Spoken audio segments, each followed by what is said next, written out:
بسم اللہ الرحمن الرحیم. ناظرین، آزاد کشمیر کے حوالے سے ایک اور پروگرام کے ساتھ حاضر ہوں. میرے ساتھ موجود ہیں جناب یاسر عارف صاحب. آج ہم بات کریں گے عوامی ایکشن کمیٹی جو آزاد کشمیر میں دن بدن طاقتور ہوتی جا رہی ہے. ہمارے ہاں پرابلم بھی یہی ہوتا ہے کہ پہلے ہم تھوڑی سی طاقت کے لیے کوشش کرتے ہیں، جس کو ہم پنجابی میں بھی کہتے ہیں کہ پاؤں رکھنے کی ہم جگہ مانگتے ہیں اور پھر وہاں پہ لیٹ ہی جاتے ہیں. اب عوامی ایکشن کمیٹی جو ہے اس کے بارے میں ایک عام تاثر جو ہے یہ مضبوط ہوتا جا رہا ہے کہ وہ اسٹیٹ کے اندر ایک اسٹیٹ بنتی جا رہی ہے کہ وہاں پہ اگر کوئی چھوٹا موٹا تبادلہ بھی ہوتا ہے تو وہ دھرنا دے دیتے ہیں. یعنی ہر مسئلے کا حل انہوں نے دھرنا نکال لیا ہے. کسی کا غلطی سے بھی بل زیادہ آ جائے وہ کہتے ہیں ہم دھرنا دے دیں گے. اور ایسا بھی ہوتا ہے کہ کسی کا بخار نہ اتر رہا ہو، وہ کہتے ہیں کہ جناب اس میں حکومت کا ہاتھ ہے، ہم دھرنا دے دیں گے. تو یاسر عارف صاحب سے جانتے ہیں کہ یاسر عارف صاحب، یہ عوامی ایکشن کمیٹی تو کوئی ہتھے سے اکھڑ نہیں گئی، جو اس کا اصل ایجنڈا تھا، اس کے اصل مطالبات تو مان لیے گئے تھے. السلام علیکم یاسر عارف صاحب. وعلیکم السلام مانگڑ صاحب، بہت شکریہ. یاسر عارف صاحب، عوامی ایکشن کمیٹی جو ہے، کیا جو اس کا مینڈیٹ تھا یا اس کا منشور تھا یا سوچ تھی، اس کے مطابق میرا ذاتی خیال ہے کہ اب اس کے مطابق نہیں چل رہی. آپ کیا کہتے ہیں؟ مانگڑ صاحب، بالکل آپ نے جو انٹرو میں بھی بات کی اور آپ کی اطلاعات ڈیفینیٹلی درست ہیں، اور آپ کے ذرائع کیونکہ بہت باوثوق ہوتے ہیں، تو اس میں کوئی دو رائے نہیں کہ عوامی ایکشن کمیٹی نے جس ایجنڈا کو لے کے عوام کی ایک حمایت حاصل کی تھی، اب وہ اس سے روگردانی کر رہی ہے. اور روگردانی جو آپ نے حوالہ دیا بالکل وہی بات ہے کہ پاؤں دھرنے کی جگہ ملی تو اب وہ وہاں پہ پوری اپنی جو ہے نا چارپائی لگا کے لیٹنا بھی چاہتے ہیں. تو اس سے پبلک کے اندر ایک انٹرسٹ پیدا ہو رہا ہے. جو اہل بصیرت ہیں وہ اس وقت ہی اس عوامی ایکشن کمیٹی کے اس جتھے کو کہ جس نے دارالحکومت کی طرف مارچ کر کے طاقت کے زور پہ اپنے کچھ مطالبات منوانے کی کوشش کی تھی، اس کے بارے میں ان کی رائے اس وقت بھی یہی تھی کہ ان کا ایجنڈا کوئی اور ہے، اور یہ وقتی طور پہ بظاہر انہوں نے جو مطالبات عوام کو کے لیے پرکشش مطالبات رکھے ہوئے ہیں، اصل چیز یہ نہیں ہے. اور وہ بات وقتاً فوقتاً جو وقت گزرتا گیا یہ سچ ثابت ہوئی. مثلا 3 بنیادی مطالبات انہوں نے کیے تھے، جو سستا آٹا، سستی بجلی، اشرافیہ کی امارات کا خاتمہ. 2 مطالبات آپ کو پتا ہے کہ 23 ارب روپے کے ایک بڑے وسیع پیکیج کی صورت میں وفاقی حکومت نے اس کے اوپر جو ہے نا ریلیف آزاد کشمیر کے اندر انہیں دے دیا تھا، آزاد کشمیر گورنمنٹ کو دے دیا تھا. ان کے پرائم منسٹر نے، سب لوگوں نے اس کو بڑا سیلیبریٹ کیا تھا. اشرافیہ کی مراد کا خاتمہ ہے، تو وہ مراد دینے والی شخصیت آزاد کشمیر کے اندر چیف ایگزیکٹو کہلاتے ہیں، جن کو وزیر اعظم آزاد کشمیر کہتے ہیں. اور ہم بارہا یہ کہہ رہے ہیں کہ وہ کبھی بھی چیف ایگزیکٹو کے بارے میں عوامی ایکشن کمیٹی کی لیڈرشپ کے منہ سے ہم کبھی کوئی ایک لفظ بھی نہیں سن رہے، بلکہ وہ زیر لب تو بارہا یہ کہتے ہیں کہ ایسا پرائم منسٹر ریاست کی تاریخ میں ہمیں ملے گا کب کہ ہم جو بھی مطالبہ کرتے ہیں، پریشر بڑھاتے ہیں، تو وہ ہمارے مطالبات منظور کروانے میں ہمارے مددگار ثابت ہوتے ہیں. تو اشرافیہ کی مراد کا خاتمہ، اس کے اوپر وزرائے حکومت جو ہے نا بہت ساری پریس کانفرنسز بھی کر چکے ہیں، ان کے ساتھ انگیج بھی کر رہے ہیں. لیکن عوامی ایکشن کمیٹی اب اس کی لیڈرشپ جو ہے نا اس سے 4 قدم آگے جا کے مزید کچھ ایسی چیزوں کو لے کے آ گئی ہے کہ جس کی وجہ سے آزاد کشمیر کے اندر، اس ریاست کے اندر ایک انریسٹ پیدا ہو رہا ہے. اور بادی نظر میں یہ چیز نظر آ رہی ہے کہ مستقبل میں خدا نخواستہ اس ریاست کے اندر تنگ آ کر ریاست کچھ ایسی چیزوں کو امپلیمنٹ کرنے پہ مجبور ہو جو ریاست کے باسیوں کے لیے کسی طور اچھی نہیں ہے. اس وقت پھر یہ لوگ تتر بتر ہوتے ہوئے اس طرح کے جتھے اور دھڑے نظر ہی نہیں آتے ہیں. مثلا ہم آپ کو اگر مثال دیں اس میں، تو 25 سپٹمبر 2024 کو عوامی ایکشن کمیٹی کا یوم تاسیس تھا. اس موقع پر بھی کچھ ایسے مطالبات ان کی طرف سے سامنے آئے جو ان کے ایجنڈے کا حصہ نہیں تھے. پھر 6 اکتوبر 2024 کو راولا کوٹ کے اندر عوامی ایکشن کمیٹی کے وہ جوان کے جو ذمہ دار ہیں عمر صاحب، وہ ایک پریس کانفرنس کرتے ہیں اور پریس کانفرنس میں کال دیتے ہیں وہ ایک ہنگامی اجلاس کی عوامی ایکشن کمیٹی کو کہ آپ راولا کوٹ بازار کے اندر جو میرج ہال ہے کوئی، اس میں آپ لوگ سپلائی بازار میں آ جائیں، ایک اہم ہم نے مشاورتی اجلاس کرنا ہے. اجلاس کے بعد وہ میڈیا پر، سوشل میڈیا پر لائیو جو گفتگو کرتے ہیں، اس میں 3 مطالبات ان کے سامنے آتے ہیں. ایک، راولا کوٹ سے ریسکیو 1122 کی گاڑی شفٹ کرنے کے خلاف، عوام کو ناقص آٹا فراہمی کے خلاف، طلبہ کے مطالبات پر جاری احتجاج پر پولیس کی شیلنگ کے خلاف، ان 3 ایجنڈات کے اوپر جو ہے نا وہ جو ہے نا جسے آپ کہہ سکتے ہیں ایک احتجاج کی اور اس اجلاس کی کال کی دھمکی دے کے وہاں پر یہ اعلان کرتے ہیں اس کا۔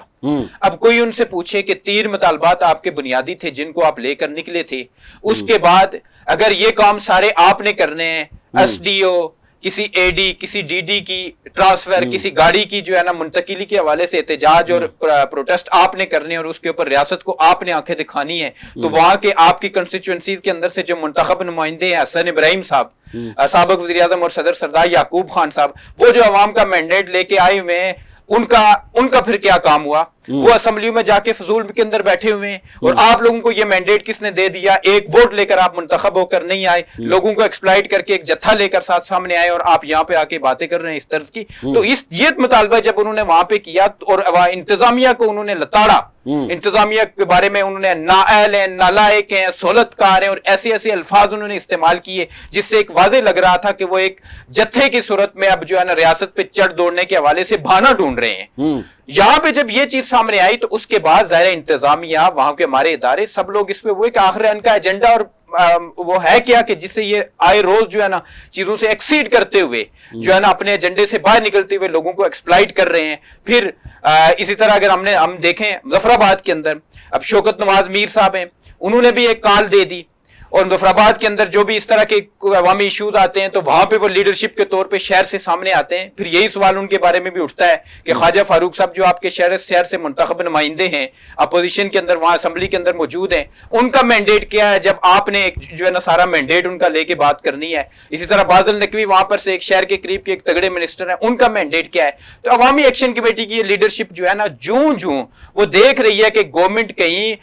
جو ہے نا 2 قدم پیچھے جا رہی ہے تو وہ مختلف نت نئے چھوٹے موٹے ایشوز کو اپنے ایجنڈے سے ہٹ کر جو ہے نا وہ چڑھ دوڑ رہے ہیں ریاست کے اوپر۔ آگے انہوں نے ایک دھرنے کی بھی دھمکی دے دی۔ اس سے ریاست کے اندر اور ریاست کے عوام کے اندر یہ تاثر پیدا ہو رہا ہے کہ بالآخر ریاست نے ایک جگہ پہ جا کے یہ فیصلہ لینا ہے کہ آیا ہم نے جو اس طرز کے جو رویے ہیں ان کے ساتھ کس طرح نپٹنا ہے، اور خدا نخواستہ ان رویوں سے نپٹنے کے لیے ریاست اگر طاقت کا استعمال کرے گی تو وہ ہم نے کے پی کے میں دیکھا، وہ بلوچستان میں دیکھا، وہ ہم نے ملک کے دیگر علاقوں میں مانگڑ صاحب نے دیکھا کہ وہاں پہ جب چیک پوسٹیں اور چوکیاں لگتی ہیں، امن و امان کی صورتحال کے اوپر جب وہاں کی پبلک گزر رہی ہوتی ہے، ان کو جگہ جگہ پہ تنگ کیا جاتا ہے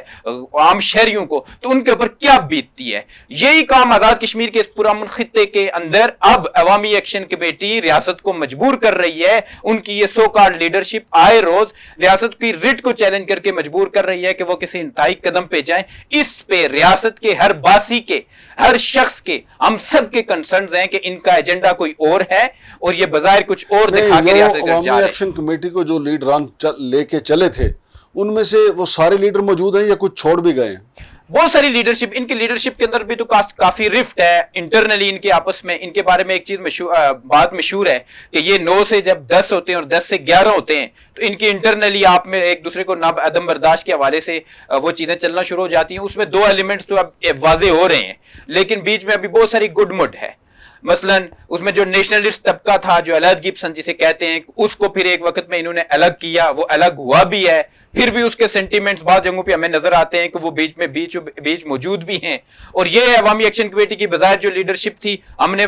مئی کے اندر ان کے ویلاگ کے اندر اسی پروگرام کے اندر بتایا تھا مانگڑ صاحب کہ اس کی لیڈرشپ کے 2 جو لوگ ہیں، عمر نذیر صاحب اور دوسرے شوکت نواز میر صاحب، دونوں یہ بات ایڈمٹ کر چکے 11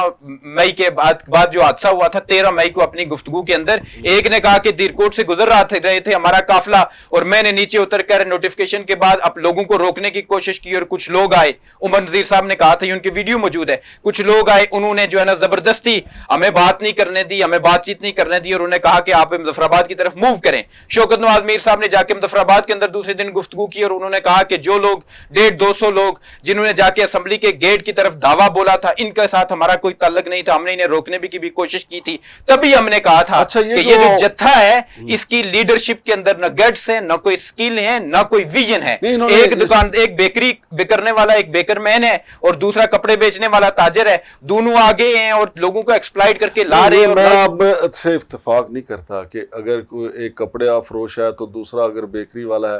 ہمارے پڑوس میں چائے والا جو ہے وزیر اعظم بن گیا. ایسا نہیں ہے کہ کپڑے والے میں بھی بڑی اچھی صلاحیتیں ہو سکتی ہیں, بیکری والے میں بھی بڑی زبردست بسکٹ کھا کے اچھا لیڈر بن سکتا ہے. لیکن مانگڑ مجھے صاحب مجھے آپ پارکوان یہ والا بتائیں, جو تھا نا نہیں وہ نہیں منتخب ہو کے آیا, اس نے میری الیکشن گزارش لڑا, تو سنیں نا. یہ تو جتھوں کو لیڈ کرنے والے نہیں لوگ نہیں, ہیں. اسی طرح لیڈر پیدا ہوتے ہیں, تحریکوں سے لیڈر پیدا ہوتے ہیں. یہ عوامی ایکشن کمیٹی بھی جو ہے دیکھیں, جہاں پہ غلط ہے ہم غلط کہیں گے, جہاں صحیح ہے وہ صحیح کہیں گے. لیکن مجھے یہ بتائیں کہ آپ چونکہ کشمیر سے آپ کا تعلق ہے, عوامی رد عمل کیا ہے عوامی ایکشن کمیٹی کے جو غلط ایکشنز ہیں؟ میں نے گزشتہ اپنے گاؤں کے وزٹ کے اوپر, اپنے کشمیر کے وزٹ کے اوپر بہت سارے تاجران کے ساتھ, ان کے ساتھ ہماری ملاقاتیں ہوئی ہیں. ہم نے ان سے بات چیت کی, جو سنجیدہ لوگ ہیں وہ تو واضح طور پہ یہ چیز کلیئر کہہ رہے ہیں کہ عوامی ایکشن کمیٹی کے ساتھ اب ہمارا کوئی تعلق نہیں ہے, کیونکہ یہ اپنے اصل ایجنڈے سے ہٹ چکے ہیں. نہیں ان کے لیکن بیچ یار میں عوامی ایکشن کمیٹی کا وجود جو ہے وہ ایک نعمت سے کم بھی نہیں ہے, کیونکہ عوامی ایکشن کمیٹی کی موجودگی میں انوار سرکار کو کئی ایسے فیصلے جو ہیں کرنے میں دشواری ہوئی ہے جو وہ من مانی کرنا چاہتی تھی انوار سرکار. مانگڑ صاحب آپ یہ بات کہہ رہے ہیں, کسی حد تک یہ بات شاید درست بھی ہو, لیکن ہمارا تو خیال یہ ہے, جو پیچھے کی رپورٹیں ہیں وہ سب کہ انوار الحق صاحب کو آکسیجن دینے میں اس عوامی ایکشن کمیٹی کا بہت بڑا رول ہے. انوار الحق صاحب کی ان کو ڈکٹیشن اور ڈائریکشن ہر سطح پہ کسی نہ کسی طور پہ موجود ہے. میں ایک عوامی ایکشن کمیٹی کے مرکزی لیڈر, ان کا نام نہیں ایکسپوز کرنا چاہتا, جنہوں نے خود ہمارے ایک دوست کے ساتھ مظفر آباد پریس کلب کے اندر بیٹھ کے یہ بات کی کہ جو بھی چیزیں ہم کر رہے ہیں اس میں انوار الحق صاحب کی ہمیں ڈکٹیشن ہمیں ہوتی ہے. وہ ہمیں بتاتے ہیں کب آپ نے ہائپ کریٹ کرنی ہے, وہ ہمیں بتاتے ہیں کب آپ نے نارمل رہنا ہے, اور ہم ایک کنسنسس کے ساتھ چل رہے ہیں. تو ہمارا تو ڈے ون سے اس بات پہ اتفاق ہے کہ انوار الحق صاحب اپنی گورنمنٹ کا وقت پورا کرنے کے لیے عوامی ایکشن کمیٹی کو ایندھن کے طور پہ اپنی گورنمنٹ کے لیے استعمال کرتے ہیں. بہت شکریہ جناب یاسر عارف صاحب. تو ہماری عوامی ایکشن کمیٹی کے جو عہدیداران ہیں, جو ان کے لیڈران ہیں, ان سے گزارش یہ ہے کہ اللہ نے آپ کو بڑی عزت دی ہے, لیکن آپ اپنے مینڈیٹ سے جو ہے وہ تجاوز نہ کریں, اپنے اختیار سے تجاوز نہ کریں. لوگ آپ کی طرف مثبت رویوں کے ساتھ دیکھتے ہیں. کوئی بڑا ایشو ہو تو آپ کو ضرور ایکشن لینا چاہیے, ضرور دھرنا دینا چاہیے, ضرور احتجاج کرنا چاہیے. لیکن اگر آپ معمولی باتوں پہ دھرنے دیں گے تو آپ کے دھرنے بے اثر ہو جائیں گے. لوگ کہیں گے تو یہ تو روز ہی دھرنا دیتے ہیں. اور پھر جس طریقے سے یاسر عارف صاحب نے کہا ہے کہ ہر بات پہ دھرنا, ہر بات پہ روٹھ جانا, ہر بات پہ احتجاج پہ اتر آنا, تو پھر یہ کوئی اچھے محبوب کی نشانی نہیں ہوتی. محبوب جو ہے وہ مانا ہوا بھی اچھا لگتا ہے, روٹھا ہوا بھی اچھا لگتا ہے, لیکن مسلسل روٹھا ہی رہے تو پھر جو عاشق ہے وہ بھی منہ موڑ جاتا ہے. تو لہٰذا عوامی ایکشن کمیٹی سے ہماری گزارش یہی ہے کہ مولانا فضل الرحمان کی طرح روٹھنا بھی سیکھیں اور پھر مان جانا بھی سیکھ جائیں. شمشاد مانگٹ اور یاسر عارف کو اجازت دیجیے. اللہ حافظ.